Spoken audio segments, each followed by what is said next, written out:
I never thought I'd return to this beach. For 11 years, I'd avoided Rockport like a sailor avoids a reef known to tear hulls apart. Yet here I stood, the late afternoon sun warming my face, watching the same waves that had carried Jonathan's ashes away from me forever.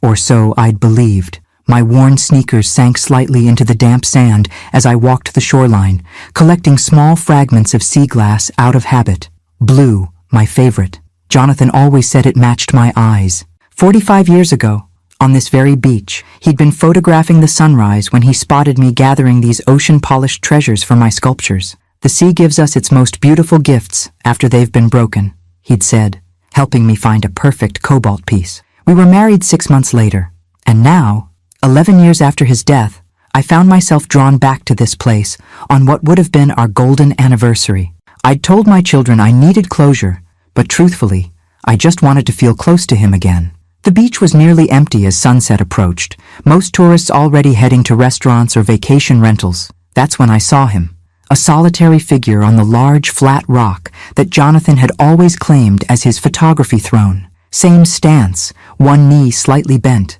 camera held with that distinctive grip Jonathan had developed to compensate for his old sailing injury. My heart stuttered. Grief plays cruel tricks on the mind. I knew that from experience, seeing Jonathan in crowds, hearing his laugh in restaurants, feeling his presence in our empty bed. This was just another phantom, another moment when my longing painted his image onto a stranger. But as the sun dipped lower, casting the beach in amber light, the man lowered his camera and turned.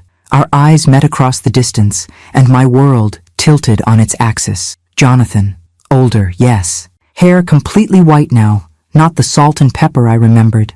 New lines carved around his eyes, a scar I didn't recognize tracing his left cheekbone, but unmistakably him, my husband, the man whose broken body I had identified, the man whose ashes I had scattered into these very waters. My legs moved without conscious thought, carrying me toward the rock. Part of me expected him to vanish with each step, a mirage dissolving as I approached, but he remained, standing perfectly still, watching me with those sea-green eyes I'd never thought I'd see again. Jonathan? My voice was barely audible above the waves, shaky and thin. He didn't speak. Instead, he reached into the pocket of his weathered jacket and withdrew a small envelope and what appeared to be an old brass key. His hand, when it extended toward mine, was solid and warm, not the cold touch of a ghost, but living flesh. The note inside contained just one sentence in the handwriting I'd know anywhere. Nem tudo o que você acreditou era verdade. Lighthouse Point, amanhã, 6 a.m., onde encontramos o primeiro vidro azul. Not everything you believed was true. Lighthouse Point, tomorrow, 6 a.m., where we found the first blue glass. I looked up, questions flooding my mind like the incoming tide, but he was already walking away, his silhouette dark against the setting sun. Wait, I called, stumbling forward. Jonathan! He paused, half-turned. For a moment, I thought he might come back, might explain everything right there on the beach. Instead, he shook his head once and said, Tomorrow, Claire. Please. It's not safe here. Then he disappeared around the rocky outcropping that marked the beach's northern boundary, leaving me clutching a cryptic note, an unknown key, and the shattered pieces of everything I'd believed for 11 years. My husband was alive. My husband had let me believe he was dead. My husband wanted to meet me at the lighthouse where we'd had our first kiss. Tears blurred my vision as I stared at the note again. Not safe? What wasn't safe about a public beach? And why now, after 11 years of silence? I sank onto the sand, legs suddenly too weak to support me. The cool metal of the key pressed into my palm, leaving an impression, like Jonathan had left on my life, like his death had left on my soul. The rational part of my brain, the museum curator who'd spent decades cataloging and authenticating maritime artifacts, whispered that this could be a cruel trick, a doppelganger, a con.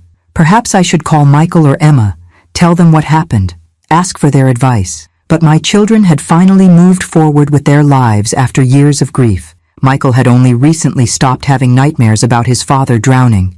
Emma had named her firstborn Jonathan just last year, a tribute to the grandfather her son would never meet. No, I couldn't upend their healing with this impossible encounter, until I knew more.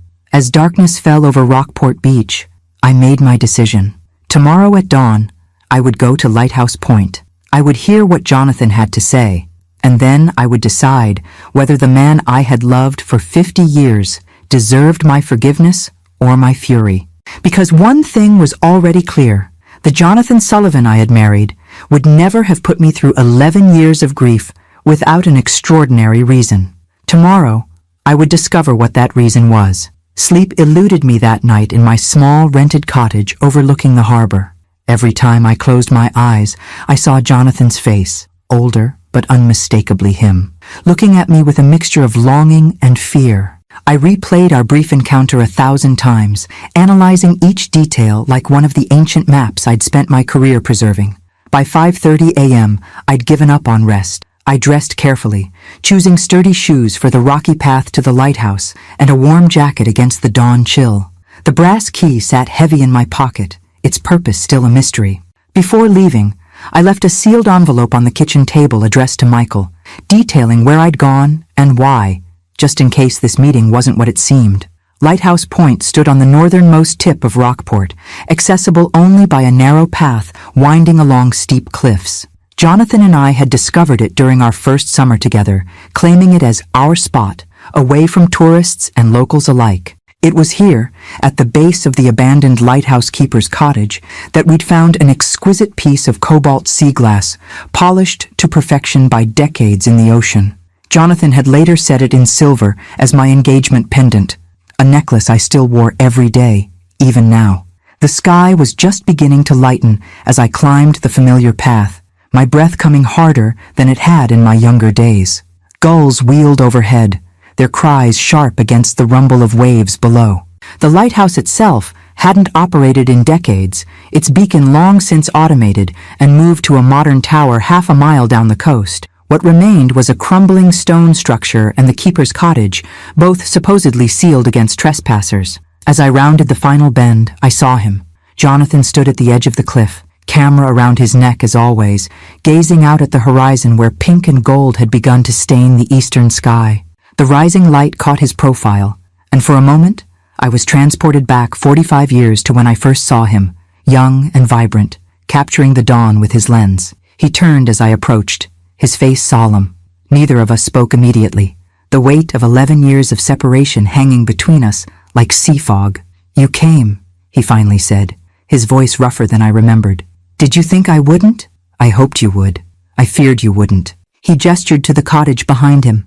"We should go inside. We can't be seen together out here." "Why?" I demanded, keeping my distance. "Why the secrecy? Why 11 years of letting me think you were dead? Our children, Jonathan. They mourned you.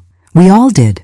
Pain flashed across his features. "I know, and I'll explain everything, I promise, but not out in the open." He glanced nervously down the path I'd climbed. "Please, Claire, it's not just my life at stake anymore. It's yours too, now that we've been seen together." "Seen by whom?"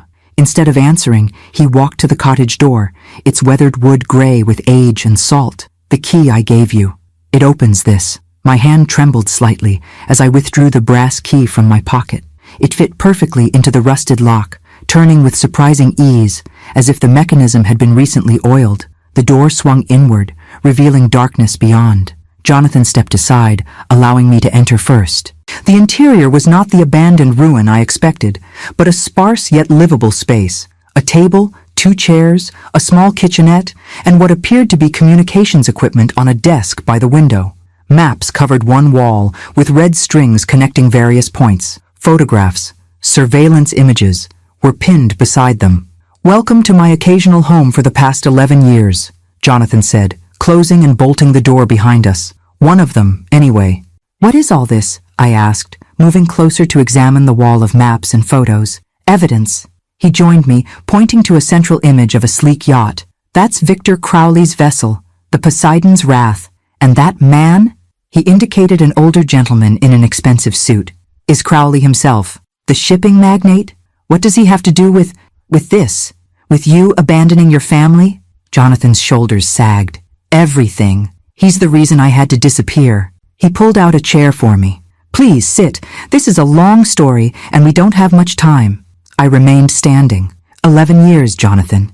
You owe me more than a chair and cryptic explanations." "You're right." He ran a hand through his white hair, a gesture so achingly familiar it made my heart contract. I never wanted to leave you, Claire. You have to believe that. But when I discovered what Crowley was involved in, when he threatened you and the kids, I had no choice. Threatened us? How? Remember that accident where you were nearly hit by a car outside the museum? Michael's brake failure that same year? Emma's food poisoning at Crowley's restaurant? Cold dread spread through my chest. Those were just accidents. No, Jonathan's voice hardened.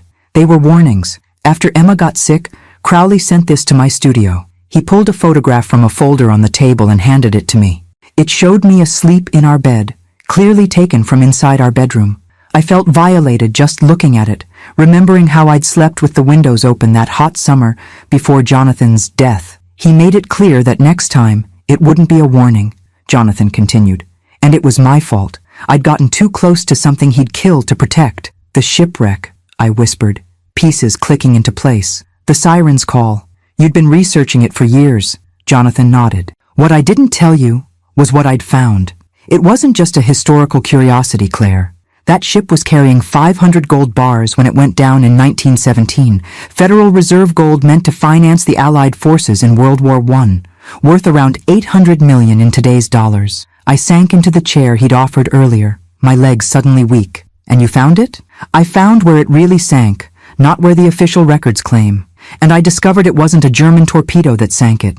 It was sabotage. He tapped Crowley's photo. By Victor's great-grandfather, who was first mate on that voyage. The Crowley family built their shipping empire on stolen gold they managed to salvage secretly over the years. But not all of it. And you were going to... What? Salvage it yourself? I was going to expose the truth. The historical truth, the criminal truth. Jonathan knelt before me, taking my hands in his. But when Crowley realized how close I was, when he started threatening our family, I had to make a choice. So you faked your death? Let us all believe you drowned? With help from Tom Morrison. Remember him? My old Navy SEAL friend? I nodded, and Jonathan continued. We staged the accident, made it look real enough that Crowley would believe it, used a body from the morgue with similar build, falsified dental records. My mind reeled with the implications. The funeral, the body we buried. Not mine. His grip on my hands tightened. I'm so sorry, Claire. Watching you grieve, not being able to tell you I was alive. It was the hardest thing I've ever done. But as long as Crowley believed I was dead, as long as he thought my research died with me, you were safe. The kids were safe. For 11 years, you've been what? Hiding? Watching us from afar? Gathering evidence, building a case against Crowley and his entire network. They're involved in everything from smuggling to money laundering for cartels. He stood, going to the wall of evidence. I've lived as Daniel Waters, a fisherman in Maine, kept tabs on you through Tom, continued my research in secret. Why now? I asked, the central question finally surfacing. Why come back now after all this time? Jonathan's expression darkened. Because Crowley's dying. Terminal cancer, 6 months at most. He's desperate to recover the rest of the gold before he dies, to secure his son's inheritance. He's hired mercenaries to force you to reveal anything I might have left behind. Me? But I don't know anything. He doesn't believe that. And he's right, in a way. Jonathan moved to a loose floorboard, prying it up to reveal a hidden compartment. From it, he withdrew a folder. I left clues, Claire. Pieces of the map to the siren's call's true location, hidden in items that only you would recognize as significant. What items? I demanded, a new anger rising. I don't remember finding anything unusual. Because you weren't looking. He opened the folder, revealing photographs. The first clue is in the frame of the first photograph we ever sold together.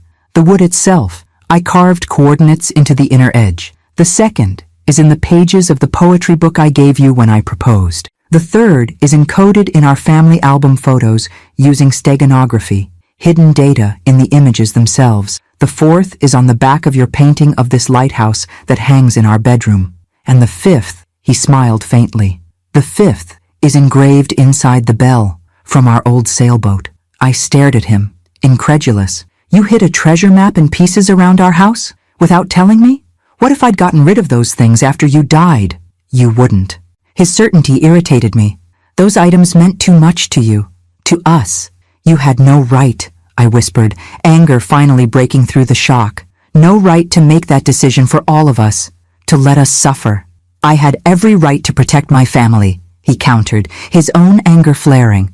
Crowley would have killed you all, Claire. This wasn't a game. And now? What happens now? We have 72 hours before Crowley's men come for you. Tom intercepted their communications. We need to gather the family, retrieve all the map pieces, and find the gold before they do. The gold? I laughed bitterly. That's what this is about? Treasure? No, Jonathan said firmly. It's about evidence. The gold shipment wasn't the only thing on that vessel. There were documents, waterproof, preserved documents that prove the conspiracy. Documents that implicate not just the Crowleys, but dozens of powerful families who've built empires on blood money. This is bigger than us, Claire. I stood, needing space between us. You expect me to just, what? Forgive you? Help you? Bring our children into danger? They're already in danger. Crowley's men will come for them too, thinking they might know something. He approached me cautiously. I know I have no right to ask anything of you, but this isn't just about us anymore. It's about justice, about finally ending this so we can all be safe. I looked into the face of the man I'd loved for half a century, the man I'd mourned for over a decade. Anger, betrayal, relief, and love warred within me. You're asking me to trust you, I said finally, after you broke that trust in the most fundamental way possible. Yes, he didn't flinch from the accusation. I am. The first full rays of sunrise streamed through the cottage window, illuminating the wall of evidence. Years of Jonathan's secret work. Outside, the waves crashed against the rocks below, constant and unchanging despite the turmoil in this small room. I need time, I said. Time to process this. We don't have much, he reminded me gently. Crowley's men will be watching your rental by tonight, if they aren't already. I touched the sea glass pendant at my throat, the first gift Jonathan had ever given me. You said there were 5 map pieces. How do we get them all in 72 hours? Some are in our house in Gloucester.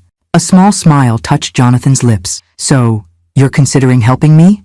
I'm considering keeping our children safe, I corrected, though we both heard the unspoken acknowledgement in my words. That doesn't mean I've forgiven you. I understand. He reached for his camera, pressing a button to reveal it wasn't a camera at all, but a sophisticated communication device. Tom? She's in. Make the calls. I raised an eyebrow. In. I didn't say... You didn't have to. Jonathan's eyes, those sea-green eyes I'd dreamed about for 11 lonely years, held mine. I still know you, Claire Sullivan, better than anyone. And despite everything, despite the rage and hurt and betrayal, I couldn't deny the truth in his words, or the fact that my traitorous heart leapt at hearing him say my name again. The lighthouse keeper's cottage suddenly seemed very small, and the 72 hours ahead stretched like an ocean between us, vast, unpredictable, and filled with both promise and peril. The drive to my son's charter boat business took 40 minutes, every second filled with tense silence. Jonathan sat beside me in my rental car, his presence simultaneously foreign and achingly familiar. Occasionally I caught him studying my profile, his eyes tracing the new lines time had etched around my eyes, the silver threading my once auburn hair. You're still beautiful, he said quietly as we approached the harbor. Don't, I warned, gripping the steering wheel tighter. You don't get to compliment me after what you did. He nodded, accepting my rebuke without argument. Michael's business has done well, he observed as we pulled into the parking lot of Sullivan Charters. The sight of my son's accomplishment, a thriving business with a fleet of 3 boats and a handsome office overlooking Gloucester Harbor, would normally fill me with pride. Today it filled me with dread. How would Michael react to seeing his father alive after 11 years? Let me go in first, I suggested, putting the car in park. Prepare him. There's no preparation for this, Claire, Jonathan said gently. But you're right. It might be easier coming from you initially. I found Michael in his office, bent over navigation charts, his dark hair, so like Jonathan's had once been, falling over his forehead as he plotted routes. At 44, my son had his father's build and love for the sea, but my practicality and caution. Mom? He looked up, surprised. I thought you were still in Rockport. Everything okay? How to answer that question. Everything was simultaneously more okay and more terribly wrong than it had been in 11 years. Michael, I began, closing his office door. Something's happened, something impossible. My voice caught. Your father is alive, his face drained of color. What are you talking about? He faked his death to protect us, he says. The words sounded ridiculous even as I spoke them. He's here, Michael, outside. He wants to see you. My son's expression hardened into something I'd rarely seen. Pure, cold fury. This is a sick joke, Mom. Dad's been gone 11 years. We scattered his ashes. I know how it sounds. I didn't believe it either until I took a deep breath. He's really here, Michael. Before I could stop him, he pushed past me, flinging open the office door and storming into the parking lot. I hurried after him, heart hammering against my ribs. Jonathan stood leaning against my car, straightening when he saw his son approaching. Michael, he said, his voice thick with emotion. Son. Michael stopped a few paces away, his fists clenched at his sides. For a moment, I thought he might actually hit his father. Instead, he asked one question. Why? In the next 20 minutes, Jonathan gave Michael the condensed version of what he'd told me at the lighthouse, the siren's call, Victor Crowley's threats, the faked death, the 11 years in hiding. With each revelation, Michael's expression shifted from disbelief to horror to a confused mix of anger and relief. The brake failure, he said finally, when I nearly drove off the causeway. That wasn't an accident? Jonathan shook his head. Crowley's warning. After that, I knew I had to disappear to keep you all safe. So you let us think you were dead? Michael's voice cracked. Do you have any idea what that did to us? To Mom? To Emma? To me? I do, Jonathan replied, and I could see the genuine pain in his eyes. I watched from afar. It gutted me, Michael. But you were alive to suffer, rather than dead if I'd stayed. Michael ran a hand through his hair, that familiar gesture so like his father's that my heart twisted. Jesus Christ, he muttered. And now this Crowley guy is coming after us again? After 11 years? His mercenaries, yes. We have just under 72 hours. We need to call the police, Michael insisted. Jonathan shook his head firmly. Crowley has half the local force on his payroll. Has for decades. The FBI then. Without proof, it's just the word of a man who's legally been dead for 11 years. Michael paced, processing everything. Finally, he looked at me. You believe all this, Mom? About the treasure, the conspiracy, all of it? I hesitated. I believe your father thinks we're in danger, I said carefully. And right now, that's enough for me to listen. We need to get Emma, Michael decided abruptly. If what Dad says is true, she's in danger too. Jonathan nodded. Tom's already reaching out through secure channels. She should be at her research facility today. The Marine Conservation Center, Michael confirmed. Tuesday is her lab day. He glanced between us. I'll call her, tell her we're coming. But Dad, you should wait in the car when we get there. Let us explain first. Of course. As we prepared to leave, Michael pulled me aside. Are you okay? He asked quietly. It's insane, Mom. I squeezed his arm. I'm still processing. But having you here helps. I'm furious with him, Michael confessed. But also glad he's alive, I finished for him. I know. Me too. The Marine Conservation Center where Emma worked was 30 minutes north along the coast. During the drive, Michael called his sister, telling her only that there was a family emergency and we needed to see her immediately. She's worried, he reported after hanging up. Thinks something's happened to one of us.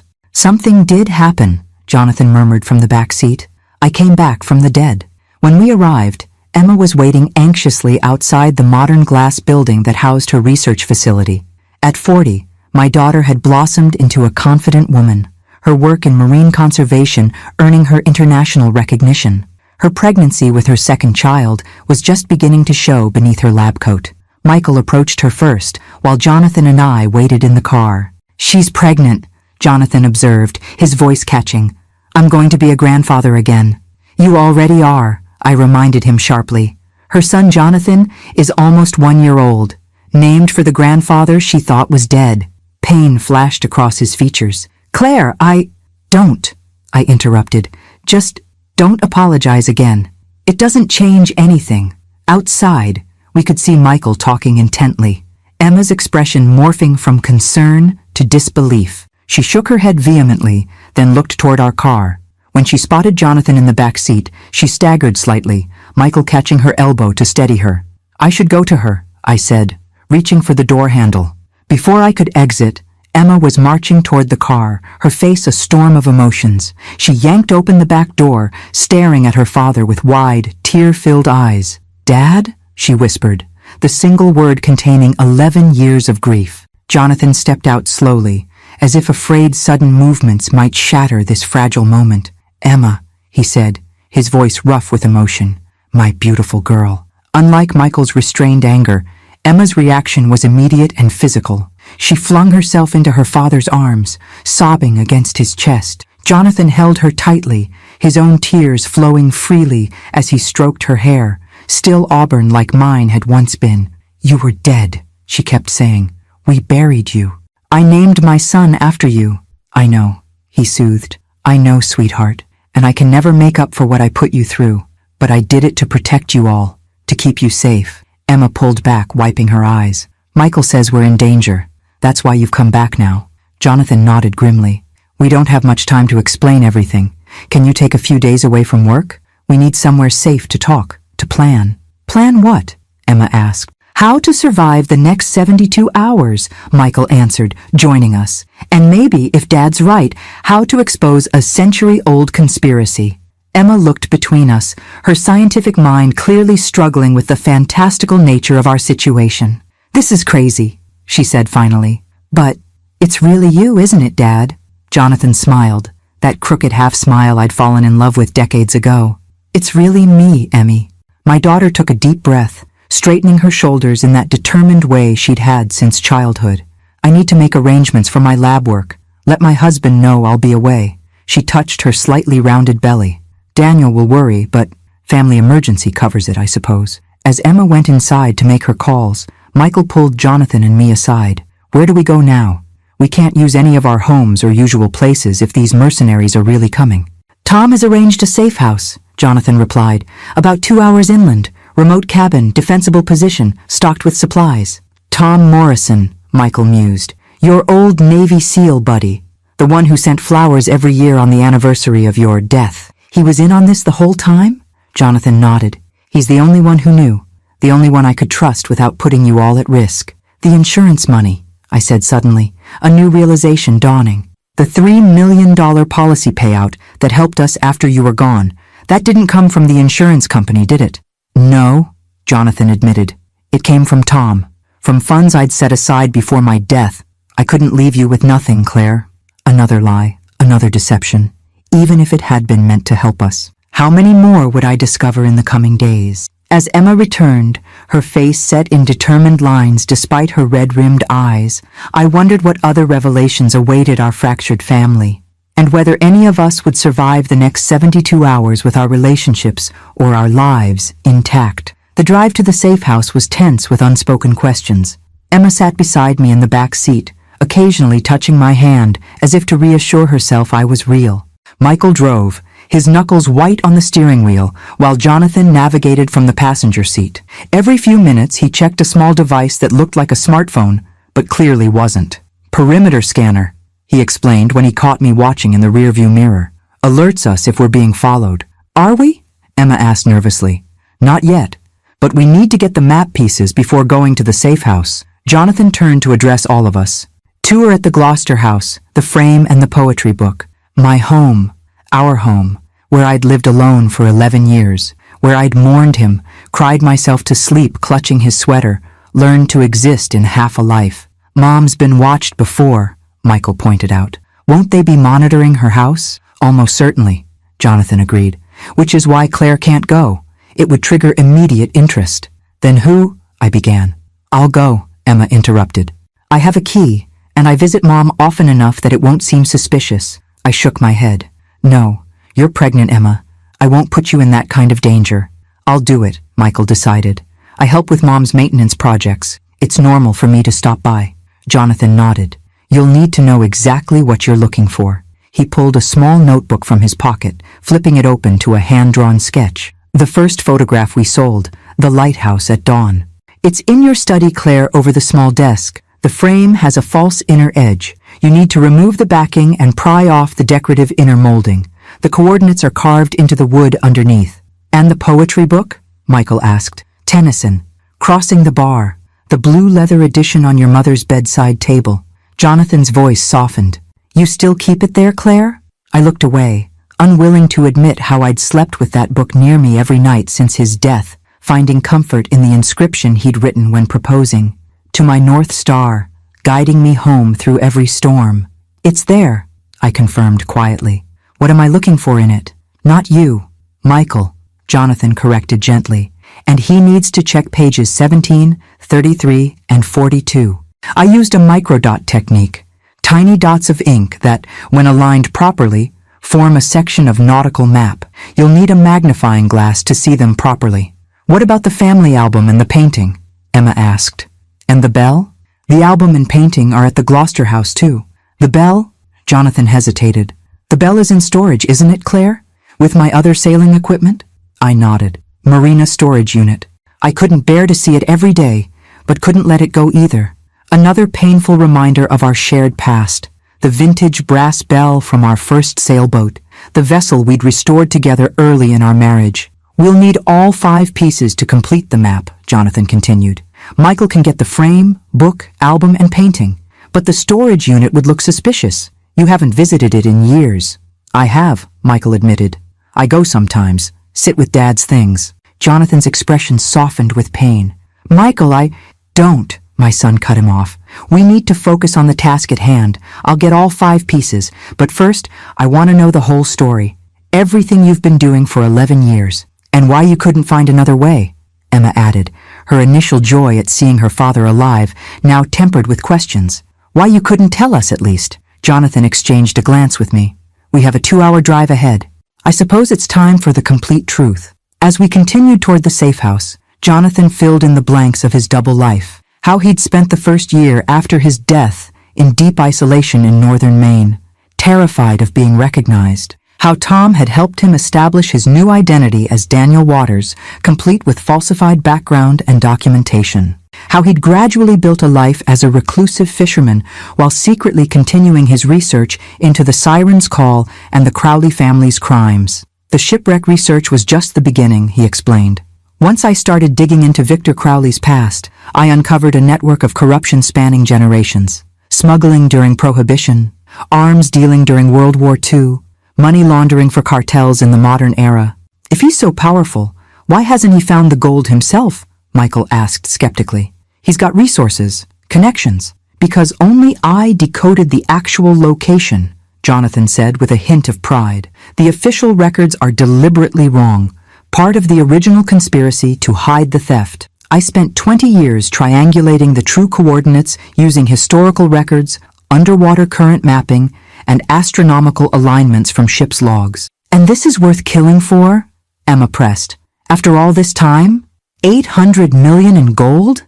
Absolutely. But it's not just the gold, Emma. It's what's with it. Jonathan leaned forward earnestly. The ship was carrying sealed diplomatic pouches, waterproof cases with documents that would expose not just the Crowley family's original crime, but an entire shadow network of powerful families who've built empires on blood money. Think of it as the Panama Papers of 1917, proof of who really controlled global finance during the war. And you believe these 100-year-old documents are still intact? Michael's skepticism was evident. The diplomatic pouches were cutting-edge technology for their time, specially treated leather with wax and rubber sealing. And the depth and cold water of the cavern where they've been, it's possible, more than possible. Jonathan's conviction was unwavering. If even half of those documents are legible, they'd rewrite history and destroy the Crowley family's legacy forever. We fell silent as the implications sank in. Jonathan had sacrificed 11 years of his life and ours for this cause, for justice against a powerful man who'd threatened his family, for historical truth, for what he believed was right. Part of me understood.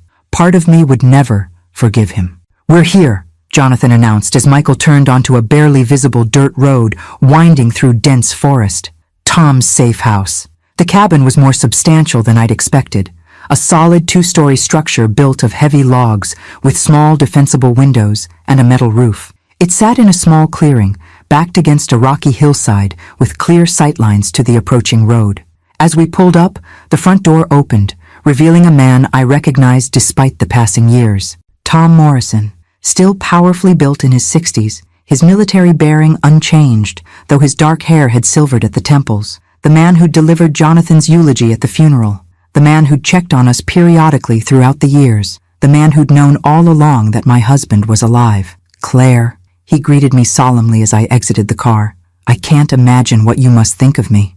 You lied at my husband's funeral, I replied coldly. Spoke of his courage, his sacrifice, made us all weep with your stories. Every word about his courage and sacrifice was true, Tom said quietly.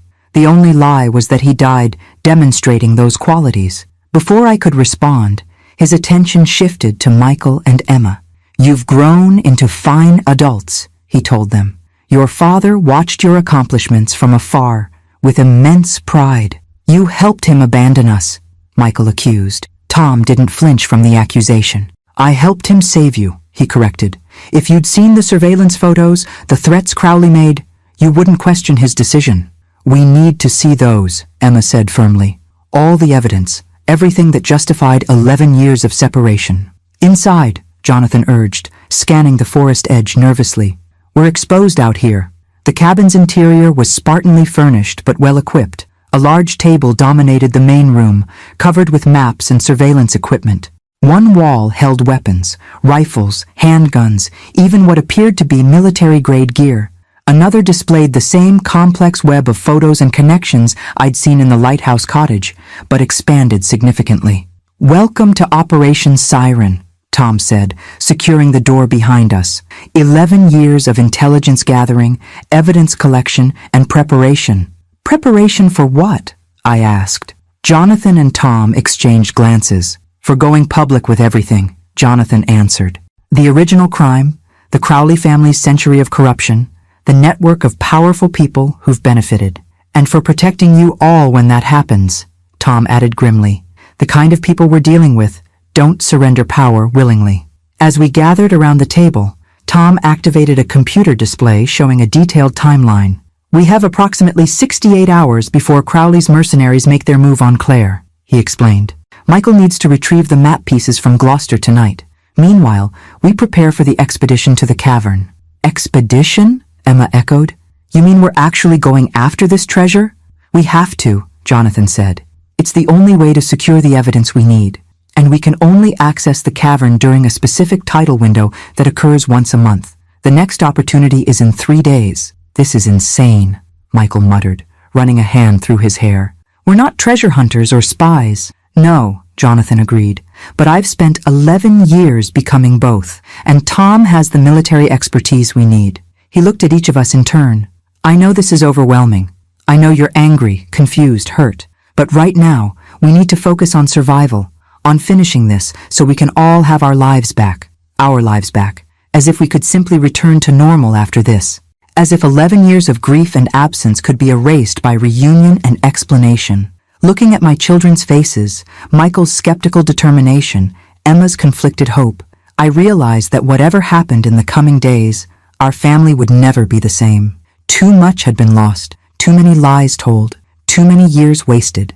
And yet, as Jonathan spread out nautical charts of the coastline, tracing the probable location of the shipwreck with hands I'd once known as intimately as my own, I felt a traitorous spark of the connection that had bound us for decades. This brilliant, maddening man had shattered my world twice now, first by dying and then by returning. The question that remained was whether anything of value could be salvaged from the wreckage of our past. Like the sea glass we'd once collected together, perhaps something beautiful might eventually emerge from what had been broken. But first, we had to survive the storm that was coming.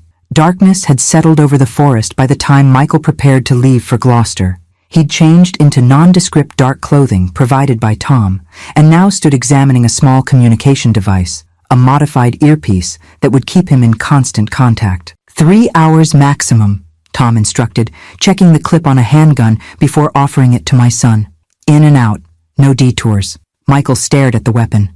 I've never fired a gun. And with luck, you won't have to tonight, Tom replied. But Crowley's people are professionals. If they spot you, you'll need more than luck. Watching my son reluctantly accept the pistol, I felt a surge of protective fury. This is insane, I protested. He's a charter boat captain, not a secret agent. There has to be another way. There isn't, Jonathan said quietly. Michael knows the house. He can move through it naturally if someone's watching. A stranger would trigger immediate suspicion. Then I'll go, I insisted. It's my house. Precisely why you can't, Tom countered. The moment you return to Gloucester, they'll assume you've gone for the map pieces. Michael's presence is routine maintenance, something he's done regularly for years. The logic was sound, but it did nothing to calm my fear. I approached Michael, straightening the collar of his jacket, a motherly gesture that seemed absurdly normal in this surreal situation. Be careful, I whispered. If anything feels wrong, anything at all, I'll abort the mission, he promised, using Tom's military terminology with a hint of dark humor. Don't worry, Mom. I grew up in that house. I know every creaky floorboard. Emma hugged her brother fiercely. Check in every 15 minutes, she instructed, even if it's just a click on the communication line. Michael nodded, then turned to Jonathan. For a moment, father and son regarded each other awkwardly, 11 years of absence stretching between them. The frame first, Jonathan said finally, professional rather than paternal. Then the book, album and painting last. They're less crucial if you need to evacuate quickly. The bell can wait if necessary. I'll get them all, Michael assured him, his tone equally detached. Whatever reconciliation might come between them clearly wouldn't happen tonight. As Tom led Michael outside to the nondescript sedan he'd use for the mission, I found myself alone with Jonathan and Emma in the cabin's main room. He'll be okay, Emma said, though whether she was reassuring me or herself wasn't clear. Michael's always been capable, Jonathan agreed. Even as a boy, he had that steady focus. You don't get to reminisce, I snapped, the fear for my son sharpening my words. You gave up that right when you let us think you were dead for 11 years. Jonathan accepted the rebuke without argument. After a moment, he turned to the wall of evidence, gesturing for us to join him. While we wait, you should see what I've uncovered. The full scope of what we're dealing with. The extensive display was overwhelming. Photographs, documents, maps, all connected with red string and annotated in Jonathan's precise handwriting. At the center was Victor Crowley, a distinguished-looking man in his 70s with steel-gray hair and cold eyes. Crowley Shipping controls 40% of the eastern seaboard's cargo traffic, Jonathan explained.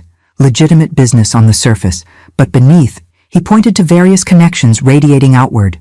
Drug smuggling routes, human trafficking networks, arms dealing, money laundering operations for at least 3 major cartels. How did you discover all this? Emma asked, her scientific mind clearly engaged despite her emotional turmoil. Slowly, methodically, starting with historical records of the Siren's Call and working forward through generations of Crowley operations. Jonathan indicated a timeline running along the bottom of the display. The family pattern became clear: strategic marriages to consolidate power, elimination of competitors through accidents, blackmail of officials for favorable regulations.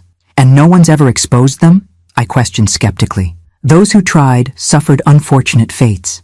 Jonathan tapped several obituary clippings pinned to the board. 3 journalists, a Coast Guard investigator, 2 rival shipping executives, all ruled accidents or natural causes. A chill ran through me as I recognized a name. Harold Winters, the maritime historian? I'd attended his funeral 7 years ago. A heart attack while swimming, colleagues had said. He found partial records of the Siren's Call's true manifest, Jonathan confirmed grimly. Started asking questions. Died the next week.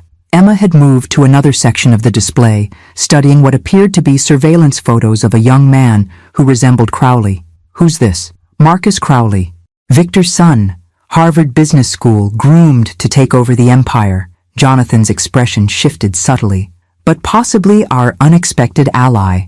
Ally? I echoed in disbelief. The son of the man who's hunting us? Marcus may not share his father's ruthlessness, Jonathan explained. He's been questioning certain aspects of the family business, making changes in operations that have angered Victor. Based on communications we've intercepted, there's significant tension between them. You're banking our safety on family dysfunction? The irony wasn't lost on me. Not banking on it, but aware it might be leveraged if necessary. Jonathan turned as Tom re-entered the cabin. Michael's on his way? Tom nodded, moving to the communication station. ETA to Gloucester, 45 minutes. No tail detected. He activated several monitors, showing what appeared to be security camera feeds.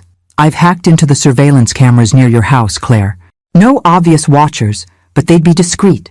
As we gathered around the monitors, I felt Emma's arm slip around my waist.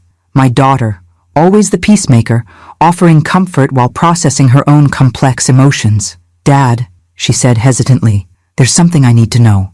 When Jonathan turned to her, she continued, "You said earlier that you watched us from afar over the years. What did that mean exactly?" Jonathan exchanged a glance with Tom, who nodded slightly. "I was there," he admitted softly. "At a distance, disguised, but there.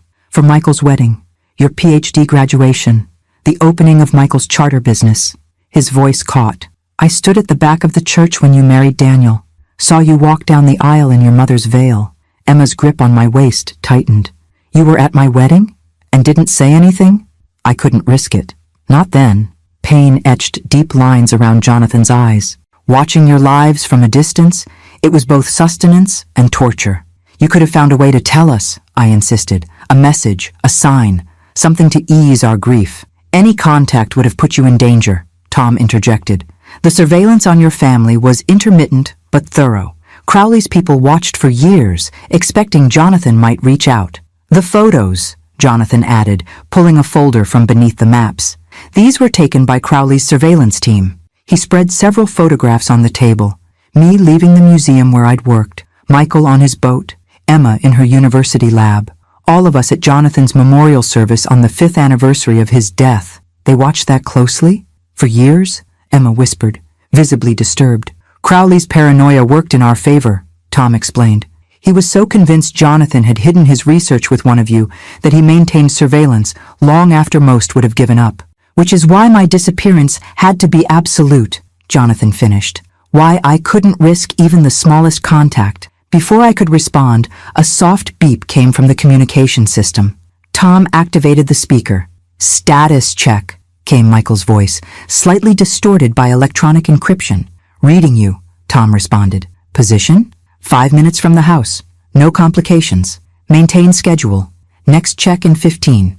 As the connection clicked off, Jonathan moved to a detailed floor plan of our Gloucester home pinned to a corkboard. "He'll enter through the side door, least visible from the street," he explained, tracing the route with his finger. "Study first for the frame, then upstairs for the book, album, and painting." "You've planned this down to the minute," I observed, not sure whether to be impressed or disturbed by the level of calculation. "I've had 11 years to consider every contingency," Jonathan replied simply. "Yet you never considered telling your family the truth," I countered, unable to keep the bitterness from my voice. Jonathan's eyes met mine, filled with a complicated mix of regret and conviction. "I considered it every day, Claire. Every single day." The simple statement hung in the air between us, neither apology nor justification, but something more complex, an acknowledgement of the impossible choice he'd made and its devastating consequences. The communication system beeped again. "Approaching the house," Michael reported. "Street is quiet. No visible surveillance. Proceed with caution," Tom instructed. "Remember, professionals wouldn't be obvious." For the next hour, we tracked Michael's progress through the house via his periodic status reports, each one increasing my anxiety despite their reassuring brevity. "Frame secured. Book located. Album in hand. Painting removed from wall." "He's doing well," Tom commented, checking his watch. "Ahead of schedule." "Now the storage unit," Jonathan said, studying a marina schematic. "That's the most exposed location. Limited exits, open sight lines." "Should we tell him to skip it?" Emma asked worriedly. "You said the bell was less critical." "All 5 pieces create redundancy," Jonathan explained. "With 3, we can approximate the location. With all 5, we get exact coordinates, depth, and cavern entrance orientation." "I'm not risking my son for navigational precision," I stated firmly. "We'll let Michael decide," Tom mediated. "He has the tactical situation awareness we don't." The communication system crackled to life. "House items secured," Michael reported. "Proceeding to marina storage." "Be advised," Tom responded. "Storage facility presents higher exposure risk. Optional objective only." A pause. "I'm getting all 5, came Michael's determined reply. "Dad didn't hide these pieces for 11 years for us to leave one behind." Despite everything, I felt a surge of pride at my son's resilience. Perhaps also a twinge of recognition, that same stubborn determination that had both attracted me to Jonathan and now complicated my feelings toward him. 20 minutes to marina, Michael updated. We'll maintain radio silence until arrival. As the connection went quiet, Emma moved to the window, staring out into the darkness. I still can't believe this is happening, she said softly. Yesterday, Dad was 11 years dead. Today, he's very much alive, and we're hunting for sunken treasure while being hunted ourselves. She turned back to face us. It feels like one of Dad's adventure novels. Except the danger is real, I reminded her, protective instinct flaring. And you shouldn't be here at all in your condition. The baby is fine, Mom, she assured me, one hand resting protectively on her slightly rounded belly. And I wouldn't be anywhere else right now. This is family. Family. The word hung in the air, its meaning simultaneously simple and impossibly complex in our current circumstances. What defined family? Shared blood? Shared history? Shared truth? For 11 years, our family narrative had been built on a fundamental lie, Jonathan's death. How could we reconstruct ourselves around this new reality? The communication system's urgent beep interrupted my thoughts. Possible tail, Michael reported tensely. Black SUV, 2 vehicles back. Maintaining consistent distance. Tom immediately straightened, all casual demeanor vanishing. Change route. Use evasion pattern Delta. Executing now. We gathered around the communication system, tension thick in the air, as we listened to Michael's controlled breathing and the sound of the car accelerating. Still following. Definite tail. Michael's voice remained remarkably steady. Moving to secondary extraction route. Negative, Tom countered sharply. Too isolated. Maintain public roads. Head toward police station. They've accelerated. Closing distance. Jonathan gripped the edge of the table, knuckles white. Michael, abort the marina. Return directly to safe house. A screech of tires came through the speaker, followed by Michael's terse update. Attempting to evade. Second vehicle now involved. Black sedan, coming from side street. They're boxing him in, Tom muttered, already moving toward the door. I'm going for backup extraction. No time, Michael replied, his breathing heavier now. Taking alternative action. What alternative? I demanded, leaning toward the microphone.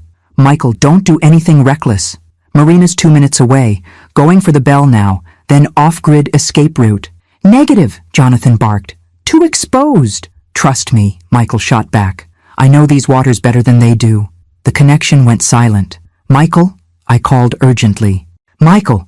Tom adjusted frequencies, trying to re-establish contact. He's disabled his transmitter, he reported grimly. Standard evasion tactic. You taught my son evasion tactics? I rounded on Jonathan accusingly. Not me, he replied, looking equally concerned. I did, Tom admitted. Last year. Michael sought me out, asked about maritime security against pirates. He was running charters in potentially dangerous waters. I gave him some basics. And didn't think to mention this earlier? I demanded. It didn't seem relevant until now. I paced the room, fear constricting my chest. We need to help him, to do something. Tom will go for extraction, Jonathan decided.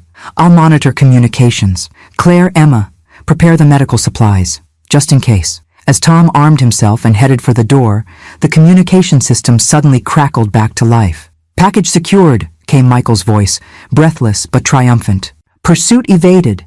New extraction point required. Relief flooded through me, so powerful my knees nearly buckled.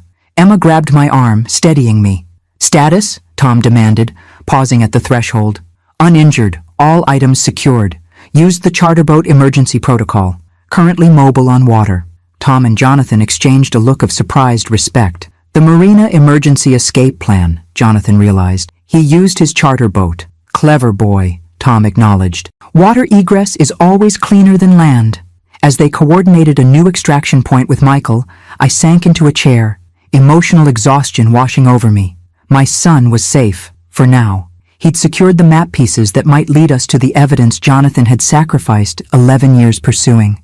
But we were still in danger, still hunted, still fractured by secrets and time. Emma sat beside me, taking my hand. He's okay, Mom. Michael's always been the resourceful one. I know, I whispered. I can't lose any of you. Not again. Not even Jonathan, I realized, with a jolt of confused emotion. Despite everything, despite the anger and betrayal, the thought of losing him a second time was unbearable. What did that say about me? About the bond that had somehow survived 11 years of his deception? I didn't know. Perhaps I never would. All I knew was that my family, broken, imperfect, miraculous, was together for the first time in over a decade, and I would do whatever necessary to keep us that way, regardless of what the coming days might bring. The dining hall stunned me. Our old barn, where we'd once stored hay and farm equipment, had been transformed into a warm, welcoming space with long wooden tables, a stone fireplace, and walls covered with artwork, clearly created by the children who lived here. Wooden beams stretched overhead, strung with twinkling lights that gave the cavernous space an intimate feel. James designed it himself, Maggie explained as we entered. Said every family deserves a proper dinner table. A dozen round tables filled the space, each set with mismatched but clean plates and silverware. Residents were already gathering, adults helping children get settled, teenagers distributing water pitchers. The atmosphere was lively but organized, like a well-rehearsed dance where everyone knew their role. Michael, Jennifer, and I stood awkwardly just inside the entrance, outsiders in a place that bore our family name. David had yet to return from the stables. A tiny woman with snow-white hair approached us, leaning heavily on a cane. "You must be Eleanor," she said, her rheumatoid-twisted hands extending toward mine. "I'm Rose. James spoke of you constantly." I took her gnarled fingers gently. "You're Thomas's mother." "Yes," she smiled, revealing dimples that matched her son's. "And James's second cousin, though he didn't know that when he found us. Only discovered the connection when I mentioned my maiden name was Mitchell, from the Kentucky Mitchells, not the Montana ones." I blinked in surprise. James never told me. Probably thought it didn't matter. Family is who you choose, not just who shares your blood. She gestured toward a table near the fireplace. "That's our family table. James always sat there when he visited. Would you join me?" Before I could answer, Michael stepped forward. "Mrs. Just Rose, dear." "Rose," he continued stiffly. "I understand you've lived here for some time, but you should know this property is being sold. Tomorrow." Rose's smile never faltered. "Is that so? Well, perhaps after dinner you'll feel differently. Food has a way of changing perspectives." She turned back to me. "James's chair has been empty 6 months now. Would do my heart good to see it filled again." I felt Jennifer stiffen beside me, preparing legal arguments against emotional manipulation. But Rose wasn't manipulating. She was grieving, just as I was. "I'd be honored," I told her, ignoring Michael's disapproving look. We followed Rose to the table where Thomas was already seated, animatedly telling a teenage girl about Ben's brother who could talk to horses. David appeared moments later, sliding into the chair beside Thomas, a soft smile playing on his lips, the first genuine smile I'd seen from him since James's funeral. "The mare's name is Whisper," he told me as I sat down. "Rescued from an abusive racing stable. She's going to be okay with time and patience." "Time and patience," Rose echoed. "James's prescription for all wounds, animal or human." A bell rang softly, and the dining hall quieted. Maggie stood at the front, hands clasped. "As always, before we eat, we share our gratitudes. Tonight is special, as we welcome Dr. Mitchell's family." A murmur went through the room as heads turned toward us. "Eleanor, Michael, Jennifer, and David have come to learn about the ranch. Let's show them the same kindness James showed each of us." One by one, people around the room stood to share brief thanksgivings. A veteran with a prosthetic leg thanked the community for helping with his physical therapy.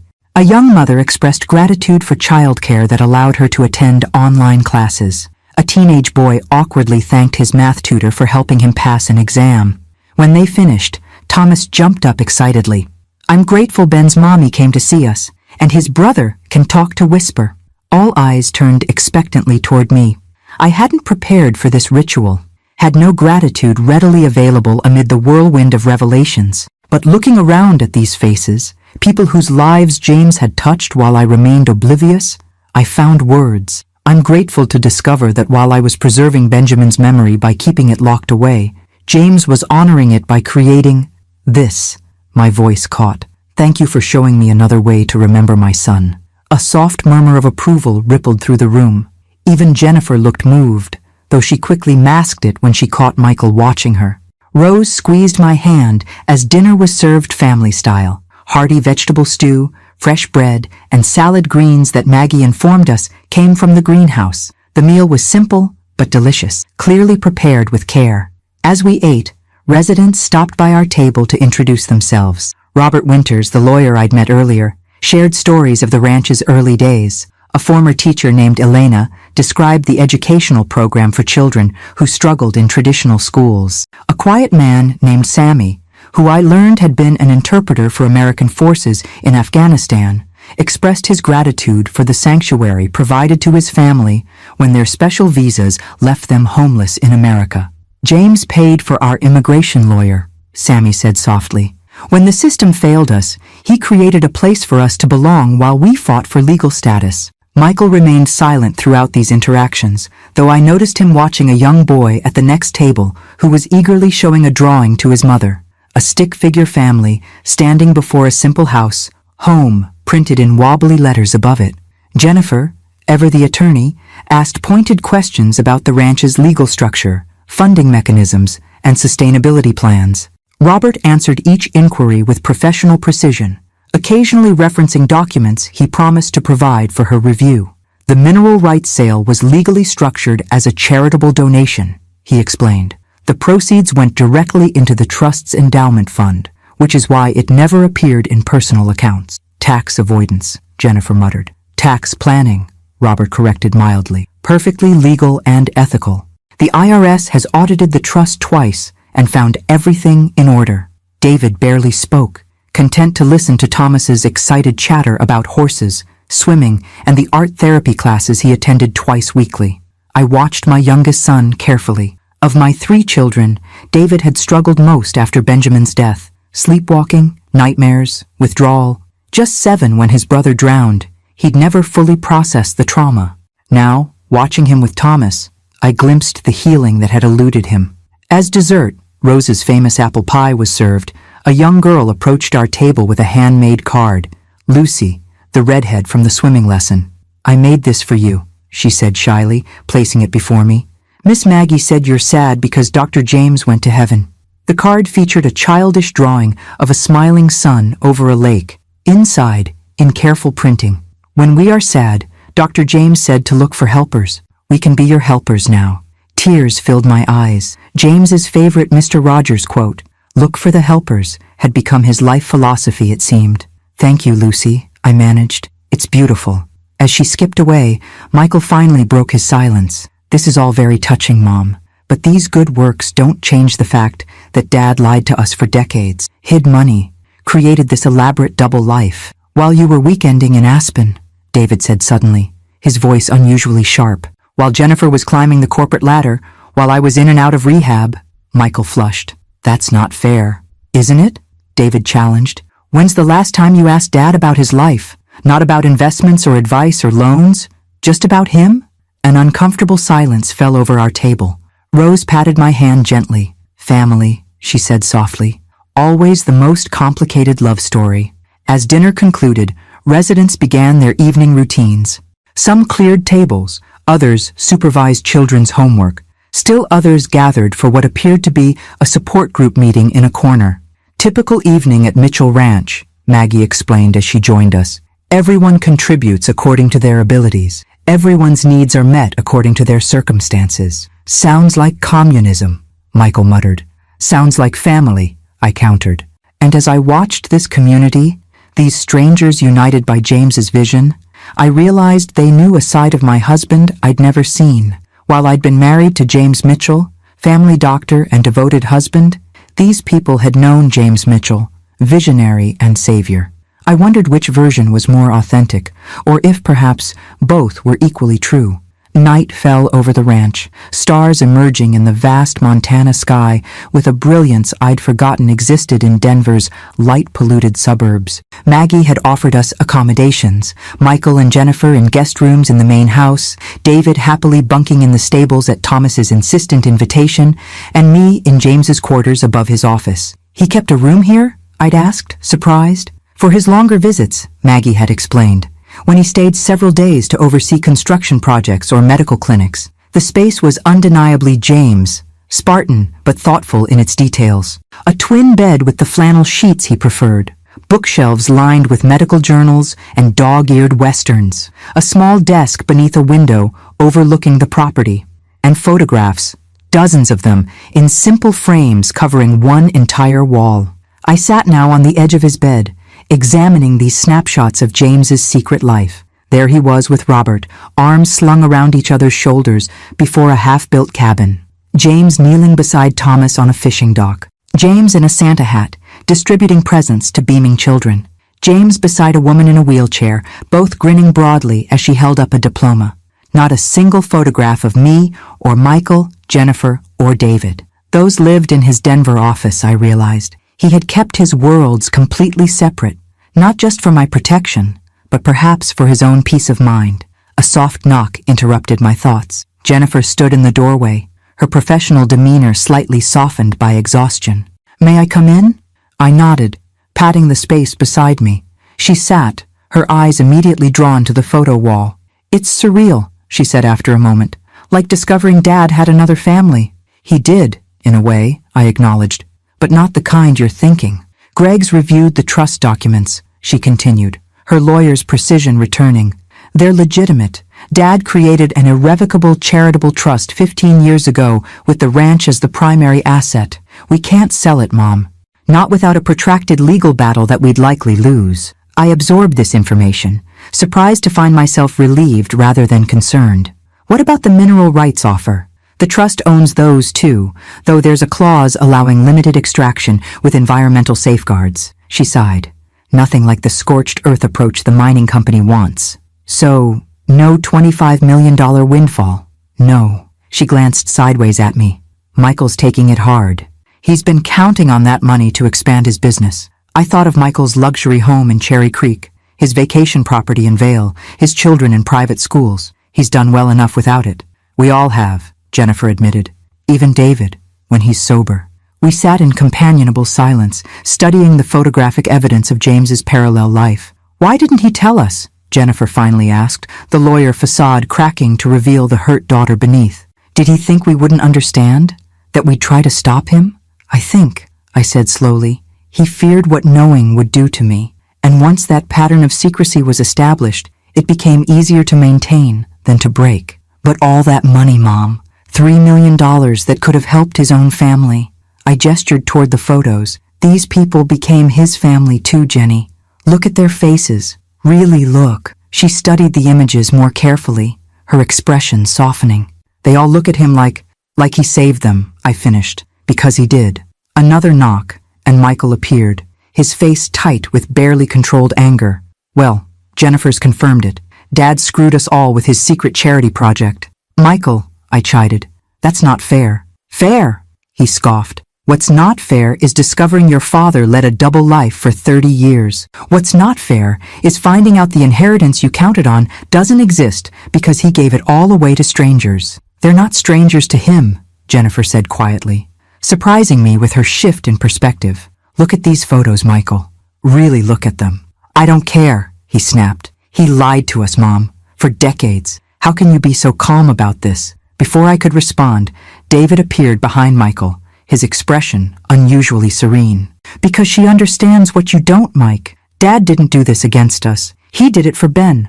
"Don't bring Benjamin into this," Michael warned, his voice dropping dangerously. "This has nothing to do with him." "It has everything to do with him," David insisted. "This whole place exists because of what happened to Ben. It's Dad's way of making something good come from something terrible." He stepped into the room, addressing me directly. "Maggie showed me the video, Mom. The one Dad made at the memorial." "What video?" I asked, though I remembered Maggie mentioning it earlier. "Dad recorded messages at Ben's memorial. For 30 years. On the anniversary." David's eyes were suspiciously bright. "Maggie says there's one he made specifically for you to see, when you were ready." Michael threw up his hands in disgust. "More manipulative theatrics." "It's not theatrics," David said firmly. "It's Dad talking to Mom, and I think she deserves to hear him out." Jennifer placed a gentle hand on my arm. "You don't have to watch it now, Mom, or ever if you don't want to." But I was already standing. "Where is it?"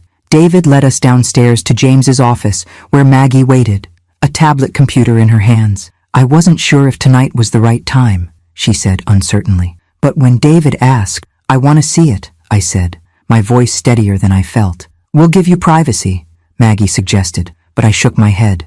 "No. My children should see this too." I sat at James's desk, my surviving children gathering behind me as Maggie set up the tablet and discreetly left. The video began with James's face filling the screen. My husband, clearly in his final months, though I hadn't recognized his decline at the time. The timestamp showed it was recorded just 3 weeks before his death. Behind him stood Benjamin's memorial, flower-bedecked as always. "Ellie," he began, his familiar voice sending a shock through me. "If you're watching this, I'm gone, and you've found your way back to the ranch, back to this place." He gestured at the memorial behind him. "I've made hundreds of these videos over the years, talking to you, to Ben, trying to explain what I couldn't say in person. Maggie will give you access to them all if you want them. But this one's the truth I should have told you 30 years ago."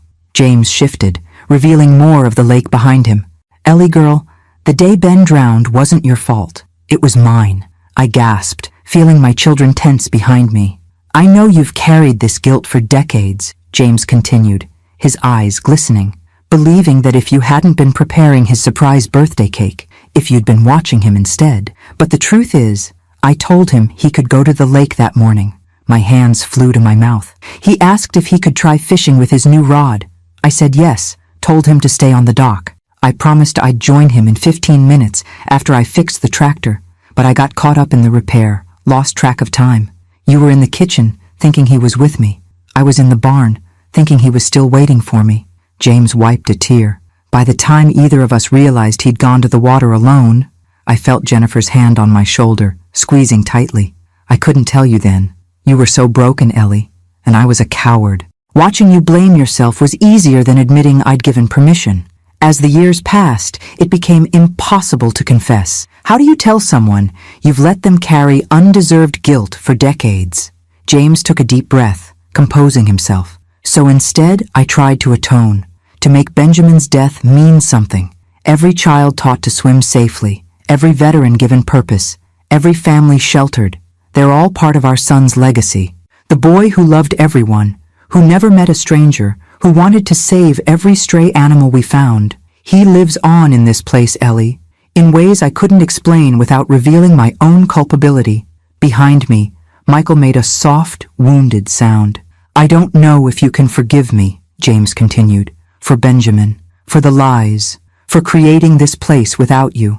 But I hope someday you'll see that in my broken way, I was trying to honor both our son and you, the woman who taught me that love is about lifting others up." He leaned closer to the camera. "The trust will protect the ranch after I'm gone. The community can continue without me, but it would flourish with your heart guiding it, Ellie. If you can find it in yourself to forgive me, to embrace what grew from our greatest loss, there's room for you here. Room for all our family, if they choose it." James smiled sadly. "I've loved you completely, Eleanor Mitchell, even in my deception, and Benjamin would be so proud of the lives saved in his name." The screen went dark. For several heartbeats, none of us moved or spoke. Then Michael turned abruptly and left the room. Jennifer, tears streaming down her face, squeezed my shoulder once more before following him. David remained, his hand resting gently on my back as 30 years of misplaced guilt washed over me in waves of grief and revelation. "He knew," I whispered. "All these years, he knew I blamed myself, and he blamed himself," David said quietly. "So he built all this to make amends." I looked up at my youngest son, suddenly seeing him with new clarity. "You're not angry about the money." David shook his head. "I never cared about that. And after seeing this place, understanding what Dad created, I'm proud of him, Mom. For the first time since Ben died, I feel like our family did something that matters." As the night deepened around the ranch, Benjamin's ranch, James's vision, I began to understand the legacy my husband had left, not just for strangers, but for us. A way to transform our family's greatest tragedy into purpose. If only I could find the strength to accept it. Dawn broke over the ranch with a spectacular riot of colors, purples and oranges streaking across the vast Montana sky. I'd barely slept, spending hours reading through James's journals after watching his confession video. Each entry revealed another piece of the intricate mosaic he'd created in our son's memory. I stood now on the porch of the main house, coffee mug warming my hands, watching the ranch come alive. Veterans headed to the greenhouse, children gathered for breakfast before school. A group of women left for their jobs in nearby towns, carpooling in one of the ranch's vehicles. This well-oiled community had functioned without me, without my knowledge, for decades. "Early riser like your husband," came Rose's voice as she joined me, moving slowly with her cane. "James always said sunrise over the mountains was God's daily reminder that beauty follows darkness." "That sounds like him," I agreed, making room for her on the bench. "He was always the optimist in our marriage." "Yet he carried such guilt," Rose said softly. "Sometimes when he thought no one was watching, the weight of it showed in his eyes." "I never saw it," I admitted. "How did I not see it?" "Because he didn't want you to." Rose patted my hand. James was skilled at compartmentalizing. Doctor mode, husband mode, ranch mode, each separate and distinct. 3 decades of deception, I mused. "I keep trying to be angry, but all I feel is grief," Rose supplied. "For the shared healing you might have had, for the years you could have been part of this." A small figure bounded across the yard, Thomas, heading for the stables where David had spent the night. My youngest son emerged, hair tousled from sleep, smiling at Thomas's enthusiasm. "Your son belongs here," Rose said, following my gaze. "I've never seen Thomas connect with someone so quickly. Not since James." I thought of David's struggles over the years, the rehab stints, the depression, the difficulty maintaining relationships. David has always been searching for something. Purpose, maybe. "We have that in abundance here," Rose replied. "What we lack are enough hands to share the load." Before I could respond, Michael's BMW pulled into the yard. He'd left last night after the video, driving to a hotel in the nearest town. Now he returned, his expression unreadable as he approached the porch. "Morning," he said stiffly. "Jennifer's on her way. We need to talk, Mom." Rose took the hint, rising slowly. "I'll leave you to your family business, but Eleanor, when you're ready, Maggie has something for you in James's office." After she left, Michael sat beside me, exhaling heavily. "I didn't sleep last night." "Neither did I admitted. "I kept thinking about Dad's video, about Benjamin, about all of this." He gestured vaguely toward the bustling ranch. "I was 12 when Ben died. Old enough to understand, but too young to process it properly.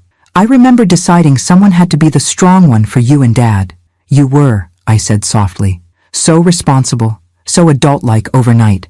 "I resented it," he confessed. "Resented losing both Ben and my childhood in one day. Resented Dad for falling apart when I needed him most." I'd never heard Michael speak this way. My eldest had always been the practical one, the unemotional one, the successful one who never looked back. "And then last night," he continued, "watching Dad confess, seeing his guilt, his pain, it was like meeting a stranger. The father I knew would never have kept such secrets." "None of us knew him completely," I said. "Not even me." Michael's jaw tightened. "The money still bothers me, Mom. $3 million given to strangers while his own family struggled. Jennifer's medical debt after Greg's layoff, David's rehab costs, my business expansion loans. We weren't struggling, Michael," I corrected gently. "We were comfortable, privileged even. These people had nothing. They're not our responsibility. They were to James. And maybe that's what family really means, extending responsibility beyond blood." I studied my son's face, seeing the boy he'd been beneath the successful businessman he'd become. "Your father built something remarkable here, Michael, something that honors Benjamin in ways I never could." Michael looked away, watching as David and Thomas led horses from the stable. "Dad's video mentioned there being room for all our family here. What did he mean by that?" "I don't know yet," I admitted, "but I intend to find out." Jennifer's car arrived, parking beside Michael's. She emerged with her husband Greg, both looking solemn. "We need to discuss the legal implications," she said without preamble as they joined us. "The trust is valid, but there may be ways to restructure it that benefit both the ranch and our family." "Always the lawyer," Michael muttered. "Someone has to be practical," she retorted. $25 million is still on the table from the mining company. If we can negotiate limited extraction rights that don't displace residents— "No," I interrupted, surprising myself with my certainty. "No mining. Not yet. Not until I understand everything James built here." Greg cleared his throat. "Mrs. Mitchell, with all due respect, the offer won't stay open indefinitely. The company has other options." "Then let them pursue those options," I said firmly. "This land was Benjamin's playground, James's sanctuary, and now home to dozens who have nowhere else. I won't rush into decisions that destroy any of that." Jennifer and Greg exchanged glances, clearly having expected a different response. Maggie wants to see me, I continued, standing. Something James left. Will you join me? We found Maggie in James's office, a worn leather box on the desk before her. These are the letters, she said simply. One for each month for 30 years. James wrote them after every visit but never sent them. 360 letters, Jennifer calculated aloud. 372, Maggie corrected. He was very disciplined. I approached the box reverently, lifting the lid to reveal bundles of envelopes, each tied with string and labeled by year. Have you read them? I asked Maggie. No, she replied. They were for you alone. James was very clear about that. I selected the earliest bundle from the year after Benjamin died. The first envelope was addressed in James's familiar handwriting. For Ellie, when you're ready to know. With trembling fingers, I opened it and began to read aloud. My dearest Ellie, I've just spent my first weekend back at the ranch since we left. I told you I was at a medical conference in Portland. Forgive the deception. I couldn't sell this place, Ellie. Not where Ben's spirit still feels so present. The lake haunts me as it does you, but somehow being here, facing it directly, brings a strange peace that eludes me in Denver. Today, I repaired the dock where he used to fish. Tomorrow, I'll clear the path to the meadow where he flew his kite. Small acts of remembrance that feel like prayer. A local veteran, Robert Winters, has been sleeping in our barn. Instead of calling the sheriff, I've invited him to stay, to help with repairs. He has the same hollow look we do, Ellie. The look of someone who has lost something irreplaceable. Perhaps that's why I let him stay, because he understands that some wounds never fully heal, they just become part of who you are. I want to tell you about this place, about how it feels both haunted and healing. But when I called home tonight and heard the lightness in your voice as you described your new teaching position, I couldn't bear to reopen wounds that are finally beginning to scab over. So I carry this secret for now, this small solace that helps me breathe when grief threatens to suffocate me. Perhaps someday we can share it. Until then, know that in this place where we lost our son, I am keeping his memory alive in the only way I know how, by helping others who are lost themselves. All my love, James. I looked up, tears blurring my vision. Michael stood rigid, his expression conflicted. Jennifer wiped her eyes discreetly. Greg studied the floor, an outsider witnessing our family's raw exposure. There are hundreds more, Maggie said softly. Documenting everything, the first veterans cabin, the greenhouse installation, the swimming program, Thomas and Rose's arrival, the trust formation. James recorded it all for you. He wanted me to know, I realized, just not until he thought I could bear it, or until he was gone and couldn't witness your pain, Michael suggested, his voice rougher than usual. Either way, Jennifer said, he left us a roadmap to his heart, to the life he led without us. I replaced the letter in its envelope, overcome by the magnitude of what lay before me. Hundreds of confessions, explanations, invitations to understand the husband I thought I'd known completely. There's more, Maggie said hesitantly. James left instructions for all of you. If you chose to embrace the ranch, what kind of instructions? Jennifer asked, lawyer mode engaging. Opportunities, Maggie clarified. Ways each of you could be involved in the ranch's future if you wanted to be. He never assumed you would, but he hoped. I thought of James's words in the video. There's room for all our family here, if they choose it. Show us, I said. As Maggie retrieved another folder from James's desk, I caught David watching from the doorway, Thomas beside him. My youngest son's expression held something I hadn't seen in years, hope. And in that moment, I began to understand what James had always known, that healing doesn't come from running away from tragedy, but from transforming it into purpose.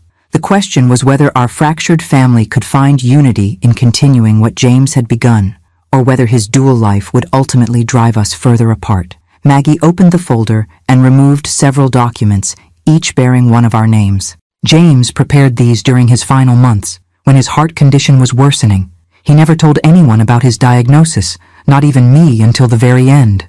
Another secret. How many had my husband carried to protect those he loved? He called these his legacy proposals, Maggie continued, handing each of us our designated envelope. Mine was thicker than the others, its weight significant in my trembling hands.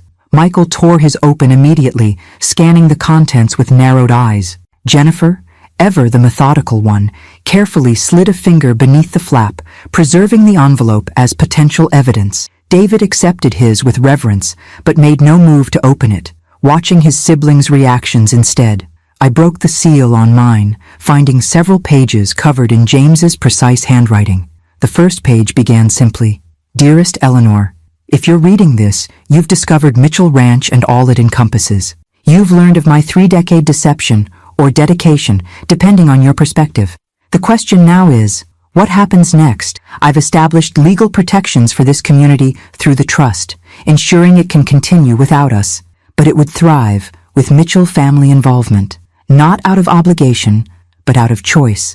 The choice to transform our family's greatest tragedy into its most meaningful legacy. For you, my beloved wife, I propose the role you were always meant for, community historian and heartkeeper. Your gift as a history teacher, your ability to help others connect to the past while building toward the future. These talents are desperately needed here. The children need to understand where they came from to see where they might go. The veterans need their stories preserved with dignity. And Benjamin's memory needs to be woven throughout, not as a ghost that haunts, but as the foundation that supports. Should you accept, the trust provides a modest salary and living quarters, our old home, restored to comfort but preserved in essence. More importantly, it offers purpose for your retirement years and healing for your heart. The decision is entirely yours. You may choose to visit occasionally, to remain at a distance, or to embrace this place fully. All I ask is that you consider the possibility that in running from this land for 30 years, you may have been running from your own healing. With eternal love, James' additional pages detailed practical matters, financial provisions, transitional assistance, even curriculum suggestions for historical programming. James had thought of everything, planning for a future he wouldn't live to see.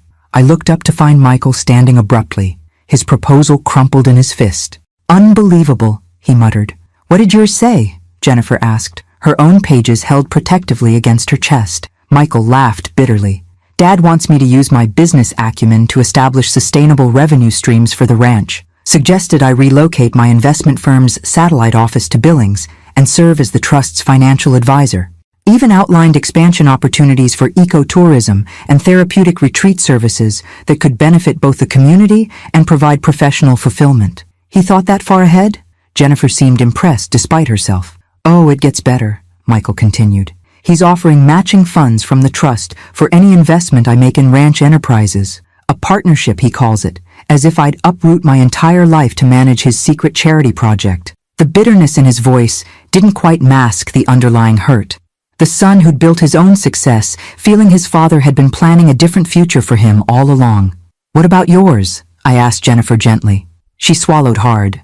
"Legal oversight. Dad suggests I establish a nonprofit law practice specializing in veterans' benefits, immigrant rights, and domestic violence protection, all issues affecting ranch residents. He's arranged for mentorship with Robert and connections to advocacy organizations in Billings." Her voice softened. "He writes that my passion for justice has always outweighed my desire for corporate success, even when you couldn't admit it to yourself." I saw the conflict in her eyes.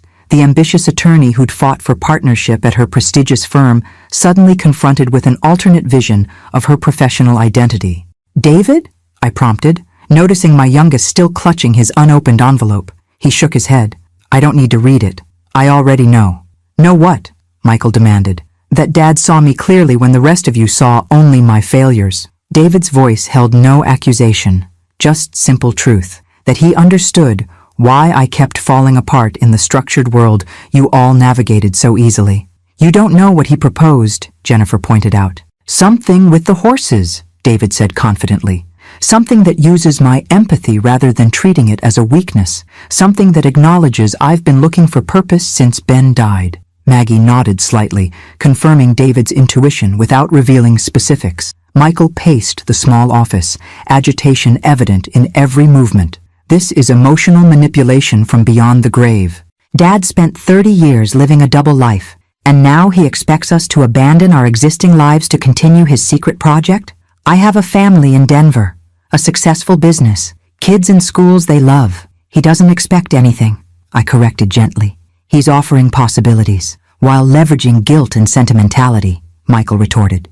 "Classic Dad, making emotional appeals seem like rational choices. Jennifer studied her pages thoughtfully. The proposals are surprisingly practical, though. Dad researched the legal barriers to what he's suggesting for me. He's included contact information for organizations already interested in partnership. It's thorough. Of course it is, Michael scoffed. Dad had 30 years to plan how to rope us into this place after he was gone. Or 30 years to understand what might bring each of us fulfillment, David suggested quietly. Fulfillment we haven't found in the lives we've built. Michael rounded on him. Speak for yourself. Some of us are perfectly fulfilled. Are you, Mike? David challenged, unusual confidence in his voice. Is that why you work 70 hours a week? Why you've been divorced twice? Why Tyler barely speaks to you, despite living in your house? You little... Michael began, stepping toward David. That's enough, I interjected, standing between my sons. James gave us choices, not mandates. We each decide for ourselves. Including you, Mom? Jennifer asked, her lawyer's perception homing in on my evasion. Have you decided? All eyes turned to me. My children, Maggie, even Greg, who had remained a respectful observer to our family drama. I've spent 30 years running from this place, I said slowly, finding my way to truth with each word, refusing to speak Benjamin's name, keeping his room like a museum, flinching when James mentioned Montana. I took a deep breath, and none of it brought healing. None of it honored our son's life or made sense of his death. I gestured toward the window, where ranch residents went about their morning routines. But this community has saved lives, given hope, created family for those without one, all in Benjamin's name. So you're staying, Michael concluded flatly. I'm considering it, I corrected.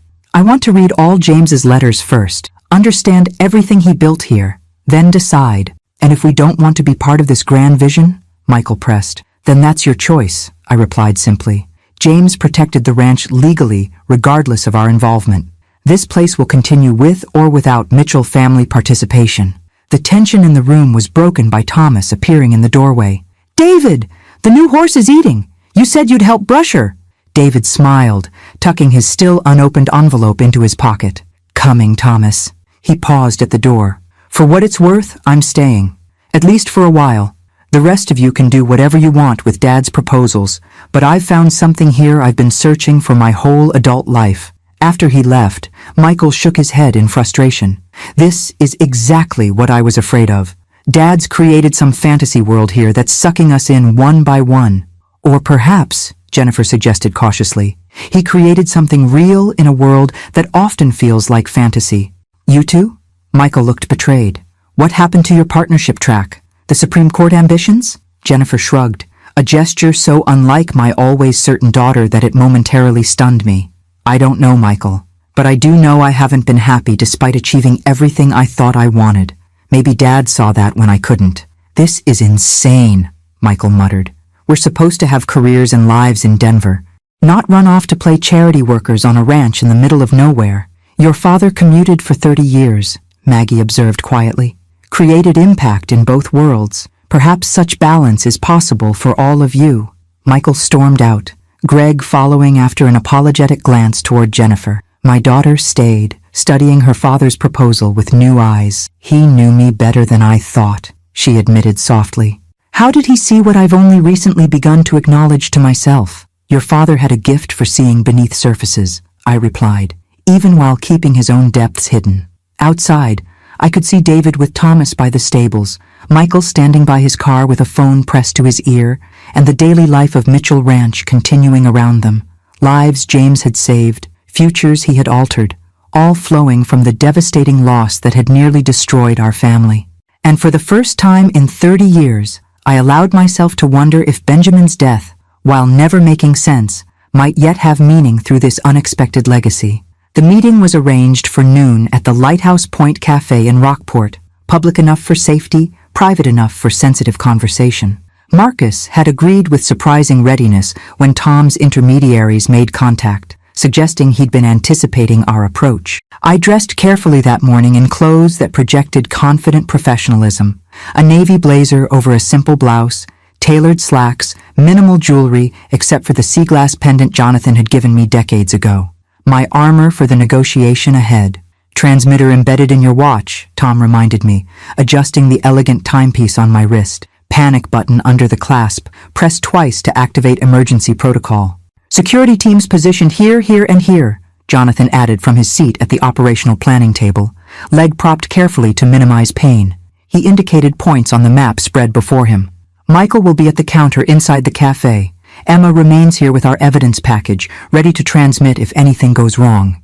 Michael looked distinctly unhappy with his assigned role. I should be at a table near Mom, not across the room. You're too recognizable as her son, Tom explained patiently. Counter position gives you clear sight lines to the entire cafe while maintaining plausible deniability of connection. The preparations continued with military precision. Communication checks, emergency extraction routes, contingency plans for various scenarios. Through it all, I maintained outward calm, though my stomach tightened with each passing minute. You don't have to do this, Jonathan said quietly, when we found ourselves momentarily alone. There's still time to implement the disappearance protocol instead, and spend months or years in hiding, watching over our shoulders? No, I shook my head firmly. Michael has his charter business. Emma has her research, a baby coming. They deserve their lives back, not another disruption. Jonathan studied me with those sea-green eyes that still saw too much. And what about you, Claire? What do you deserve? Closure, I replied simply, one way or another. The drive to Rockport passed in tense silence, Michael at the wheel while I mentally rehearsed my approach. We'd agreed I would offer Marcus a straightforward deal. His cooperation in bringing down his father's criminal enterprises in exchange for immunity for himself and preservation of the legitimate aspects of Crowley shipping. The evidence from the diplomatic pouches would be released regardless, but his cooperation could determine whether he emerged as a reformer who helped dismantle corruption or was destroyed alongside his father. The Lighthouse Point Cafe sat perched on a bluff overlooking the harbor, its wide windows offering spectacular ocean views. Once a favorite spot for Jonathan and me during our early years together, it now served as the stage for perhaps the most important negotiation of my life. I'll enter first, Michael reminded me as we parked a block away. Establish position, confirm security, then signal all clear.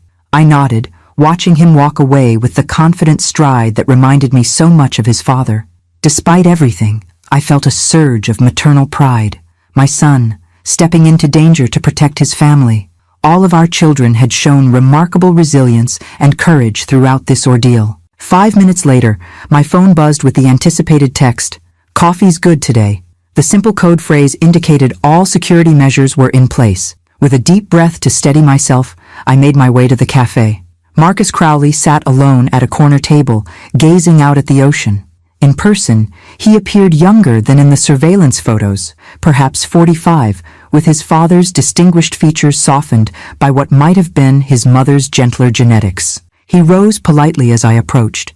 "Mrs. Sullivan," he greeted me, extending his hand. "Thank you for agreeing to meet."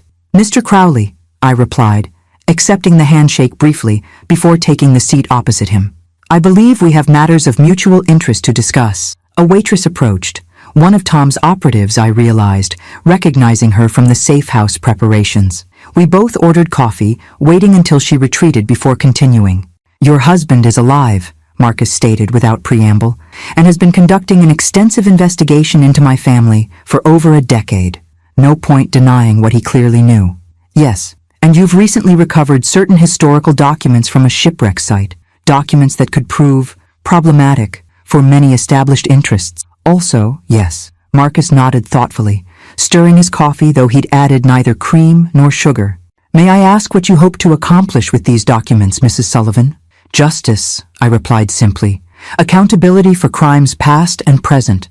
Safety for my family after years of living under threat. Noble goals." His tone held no mockery, which surprised me. "And where do I fit into these aspirations?" I leaned forward slightly. "You stand at a crossroads, Mr. Crowley. Your father built an empire on both legitimate business and criminal enterprise. You're his heir to both, but you don't have to accept the latter." Interest flickered in his eyes. "You're suggesting I have a choice." "Everyone has choices," I said, thinking of Jonathan's impossible decision 11 years ago, "even when the options seem limited." "And what choice are you offering me?" I laid out our proposal succinctly, his cooperation in dismantling his father's criminal network in exchange for immunity and preservation of Crowley Shipping's legitimate operations. The evidence would become public regardless, but his position within the resulting storm would depend entirely on his actions now. Marcus listened intently, asking occasional clarifying questions, but revealing little of his thoughts. When I finished, he gazed out at the ocean for a long moment before responding. "Did you know my mother committed suicide when I was 15? He asked unexpectedly. "Official report said accidental overdose, but I found her note years later. She couldn't live with what she knew about my father's business dealings. I hadn't known this detail, despite Jonathan's extensive research. I'm sorry. Harvard Business School, groomed from birth to take over the family empire." A hint of bitterness colored his words. Never allowed to question where the money came from or how power was maintained. "Until recently?" I prompted gently. Marcus's gaze returned to me, sharp and assessing. "What makes you think something has changed? You approached our research vessel personally yesterday, sought me specifically rather than sending subordinates. That suggests you wanted dialogue, not elimination." A slight smile touched his lips. "Perceptive. Yes, things have changed. My father's illness has forced certain reckonings. Terminal cancer," I acknowledged. "Jonathan discovered that detail 6 months at most, according to specialists." Marcus's expression hardened. "He's become increasingly desperate, increasingly reckless. The order to pursue your family came directly from him, against my recommendation for more subtle approaches. You opposed targeting us? I opposed unnecessary violence when other solutions might be available." He leaned forward. "Mrs. Sullivan, I've spent 5 years secretly documenting my father's criminal enterprises, building my own case file against the organization I'm supposed to inherit." The revelation stunned me momentarily. "You're already working against him?" "Working toward a transition," he corrected carefully. "The legitimate shipping business employs thousands, contributes significantly to the regional economy. I've been seeking a way to excise the criminal elements without destroying everything. And now we've handed you the historical evidence that completes your case," I realized. "Potentially." Marcus studied me thoughtfully. "If what you found is as comprehensive as you claim."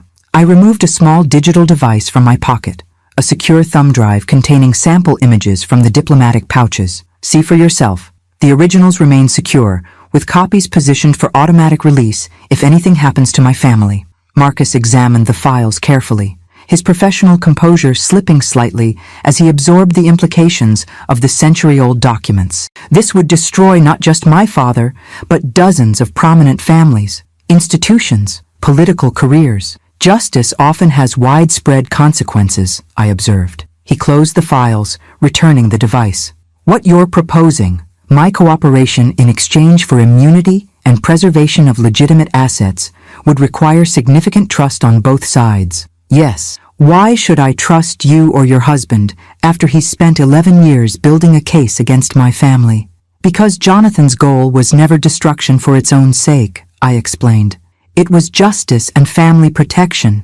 If those can be achieved through your cooperation rather than your destruction, he'll accept that outcome." Marcus considered this, fingers drumming lightly on the table. "And why should you trust me?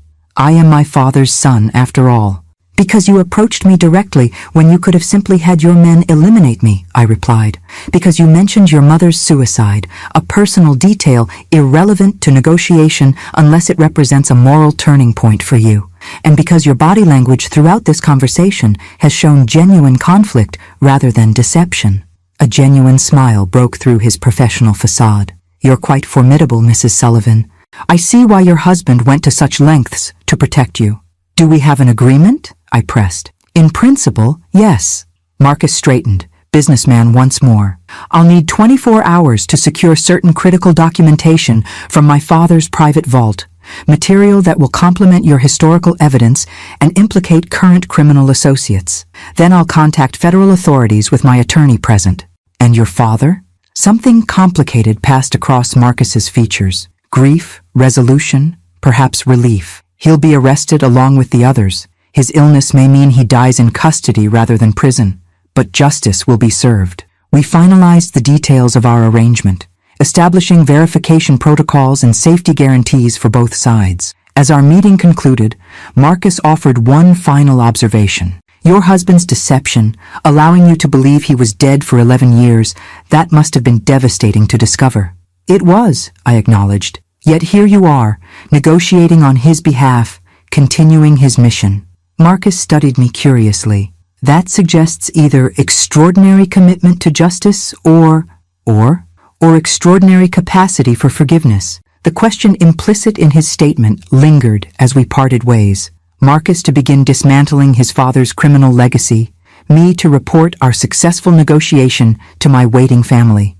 Michael maintained his position until I was safely in our vehicle, then joined me for the drive back to the safe house. Well? He asked anxiously, as we pulled away from the curb. We have a deal, I confirmed. And something we didn't expect. Marcus has been building his own case against his father for years. He'll provide additional evidence, cooperate with authorities. Relief transformed Michael's expression. So it's over. We're safe. Not quite yet, I cautioned. But soon.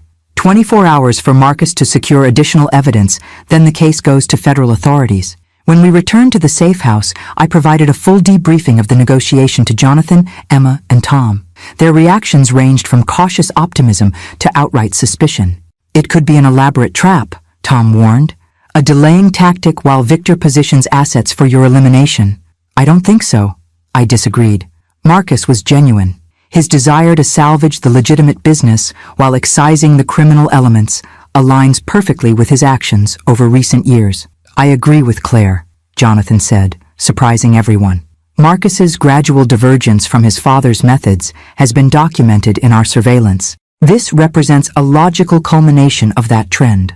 The next 24 hours passed with excruciating slowness, all of us maintaining heightened vigilance despite my confidence in our agreement. Jonathan's injured leg was properly treated by a discreet medical professional from Tom's network. Emma coordinated secure communications with her husband, reassuring him of her safety without revealing specifics of our situation. And I found myself increasingly drawn to quiet moments with Jonathan, our conversations gradually shifting from operational necessities to personal reconnection, tentative, cautious, but undeniably real. What happens next? He asked as we sat together on the safe house porch, watching the sunset paint the ocean in magnificent golds and crimsons. After this is truly over? I suppose that depends on Marcus fulfilling his end of our arrangement, I replied, deliberately misunderstanding his question. Jonathan smiled faintly, seeing through the evasion. That's not what I meant, Claire. I know. I gazed out at the horizon, gathering thoughts that had been swirling since his miraculous return from the dead. 11 years is a long time, Jonathan. We're different people now. Yes, he agreed simply. What you did, the choice you made, I understand it better now. The impossible situation you faced. I turned to face him directly. Understanding isn't the same as forgetting, but it's a start. Hope flickered in his sea-green eyes, quickly tempered with realism. I don't expect things to return to what they were, Claire. That would be foolish and unfair. What do you expect then? Nothing, he said softly. I hope, but I don't expect. There's a difference. Before I could respond, Tom appeared at the doorway. It's happening. Federal agents just arrested Victor Crowley at his estate. Marcus is giving testimony now. The next hours brought cascading confirmations, news reports of shocking arrests throughout the Eastern Seaboard's business and political establishment. Marcus Crowley publicly cooperating with authorities, the contents of the diplomatic pouches providing historical context to a century of corruption finally exposed to daylight. By midnight, it was clear our negotiation had succeeded beyond expectations. The threat that had shaped our lives for over a decade was dissolving before our eyes, justice unfolding in real time across news channels and official statements. It's really over, Emma said wonderingly as we gathered in the safe house main room, watching the developments unfold. We can go back to our lives. Better lives, Michael added, the tension he'd carried for days finally easing from his shoulders. Without looking over our shoulders, Jonathan watched the celebrations with quiet satisfaction, though I noticed he remained slightly apart, uncertain of his place in this family reunion, this return to normalcy that had no natural space for a man legally dead for 11 years. Later, when the others had retired to bed, I found him on the porch again, gazing at the star-filled sky. You did it, I said, joining him at the railing. After 11 years, you brought Crowley down, found the evidence, protected the family. We did it, he corrected gently. I couldn't have succeeded without you, without Michael, without all of us working together. What will you do now? I asked the question that had hovered unspoken between us. Daniel Waters can't simply return to his fishing village, I imagine. No, Jonathan agreed. That identity is compromised. Tom has alternatives prepared. New documentation, new background, perhaps somewhere warm this time. I've had enough of Maine winters. The casual way he referenced starting yet another new life, alone, separated from us, sparked an unexpected pain in my chest. Is that what you want? I pressed. Another solitary existence? Jonathan turned to face me fully, vulnerability evident in his expression. What I want and what I deserve may be different things, Claire. Perhaps, I acknowledged. But after everything, after all we've been through, don't you think we've earned the right to decide that for ourselves? Together? Hope bloomed in his eyes, cautious, but unmistakable. What are you saying? I'm saying that forgiveness is a process, not an event. That healing takes time. I moved closer, close enough to see the familiar flecks of gold in his sea-green irises. I'm saying that I'm willing to explore what might still exist between Claire Sullivan and Jonathan Sullivan. Not as we were, but as we are now. Even after everything I put you through? His voice was barely above a whisper. Because of everything we've been through, I corrected. Separately and together. I reached for his hand, our fingers intertwining with the comfortable familiarity of decades together and the tentative newness of beginning again. I can't promise what this will become, I cautioned, but I'm willing to find out. Jonathan's hand tightened around mine, his eyes suspiciously bright in the moonlight. That's more than I ever dared hope for. As we stood together on that island porch, the vast Atlantic stretching before us like the uncertain future we now faced, I felt something I hadn't experienced in 11 long years. Not happiness exactly, not yet, but its essential prerequisite, possibility. The sea glass pendant at my throat caught the moonlight, its blue depths echoing the promise Jonathan had engraved in our old boat's bell so many years ago. The treasure that matters most is the journey we share. Our journey had taken unexpected, painful turns, had separated us across years and lies and oceans of grief. But perhaps, like sea glass transformed by tumultuous waters, what remained had been shaped into something new, something that, while bearing the marks of its difficult journey, might still catch the light in beautiful and unexpected ways. Only time would tell, and for the first time in 11 years, time felt like a gift rather than a burden.